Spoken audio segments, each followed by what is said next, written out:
All right, greetings from Book Expo America, last day before BookCon. Now, since I'm in public radio, I got the public broadcasting television people here. So I'm with Gifford Campbell from PBS Distribution from Boston. That is correct. All right, cool. So what is, we all know about all the great stuff on PBS. There's all the Ken Burns series. There's, Masterpiece Classics, and of course there's Downton Abbey. I know it's Downton, but we were just discussing in pre-production we were calling it Downton Abbey because it's just so funny. Now, I did see on Sesame Street Upside Downton Abbey with the Muppets. We actually have a Fountain Abbey with Arthur. Oh, that's hilarious as well. That is hilarious. Oh wow, that is actually really cool. By the way, so it's a picture of, I guess this is like Lord Grantham. Yes. I guess Arthur's Lord Grantham, and I don't know if this is like Mrs. Hughes or something. Yeah, it's hysterical. That's funny. So you're up to season 5 in the releases of DVDs. Of Downton Abbey. Season 6 will be airing in January of 2016. That will be the last season that we have for it. Right. And then what are they going to do? Movies after that, or? That's what I'm assuming. Yeah. Yeah. Well, see, I guess we're going to see how Entourage does it, So what else do you have that's like, should we take a walk this way and take a look at all the great titles? Okay, so we brought Reading Rainbow back. Oh, did you? I remember that as a kid. Yeah, yes. That came out. It was in the 90s, and we just came out with that. I think it got released in April was the first one, and it's been doing very well. Everyone remembers the series, and they're very happy, and we're hoping that it does really well for us. And we have the Daniel Tiger Welcome to the Neighborhood, and it's actually by the Fred Rogers Company. Ah, sure. So, everybody grew up. Fred Rogers. Everybody grew up with him. That's where where you get the little tie-in with the train and everything, and it's a great series. I'm old enough to remember Captain Kangaroo. I can remember Captain and Mr. Moose and Mr. Green Jeans. Mr. Green Jeans, exactly. Yeah, right. I'm getting up there. The Cancer was the new one by Ken Burns, The Emperors of All Maladies, and that just aired and it's been doing very well. One of our newer titles that's going to be airing at the end of June and the beginning of July is Poldark. Some folks will remember the original series from 1970. I think it was 1972 that it came out, and this is the remake of it. And it did really well in the UK, so they already greenlit it for a second season. Oh, cool. So people can look forward to that.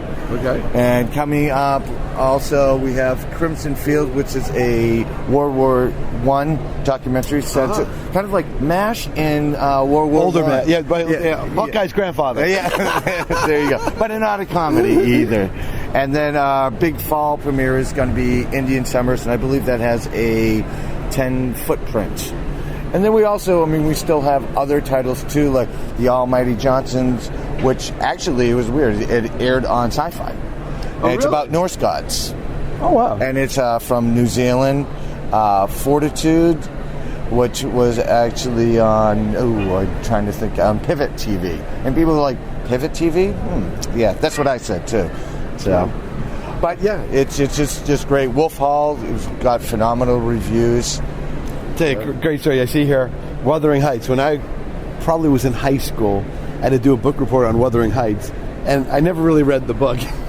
So you watched the Masterpiece Theater. No, so what I did is I somehow saw in the analog TV guide of its day, I saw that like Wuthering Heights, the movie, was going to be on at midnight on like Channel 5 locally, and I think I stayed up and kind of watched some of it, But yeah, so it's kind of funny how things that are old are new, and things like that.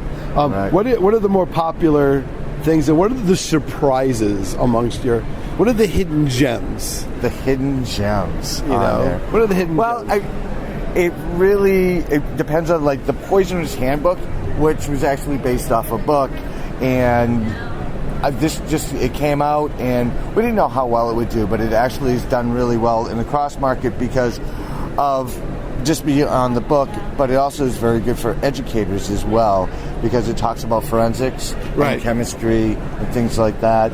First Peoples is going to be a new series coming out. The Italian Americans, which was probably went over pretty well in New York.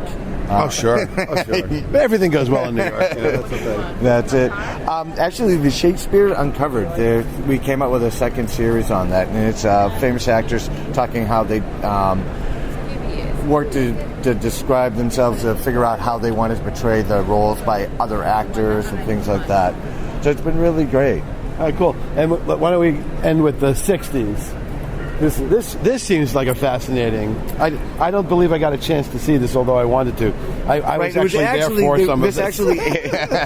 This actually aired on CNN, but it's a great series. It's done actually. That would be a good sleeper. This looks a real gem. Well, there's a lot. All of a sudden, like this year, the 60s was like really big. Well, you know what it is? The Stones are celebrating a big anniversary. The Who is celebrating a big anniversary. The Grateful Dead is doing their 50th anniversary tour. Who's ever left? Well, no, the Dead is left. It's just, it's not the Grateful Dead anymore. Right. But, I actually interviewed, speaking of public television and public radio, I interviewed for this show the BBC's archivist for the Beatles on this show, so that was kind of cool. But yeah, and look, and Leonard Nimoy just passed away, so that's why Star Trek's in our minds. Oh, absolutely.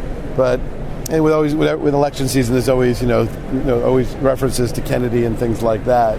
So yeah, so this must have been. It's great. Well, they do have one of the episodes. Is it Sex, Drugs, and Rock and Roll? There you go. So yeah. All right. So I guess PBS.org is where they go. That's it. To look at everything. That's it. All right. That's Gifford. Thank you for being part of the last day of Book Expo and making it a nice ending for all of us. Thank you. All right. Thank you.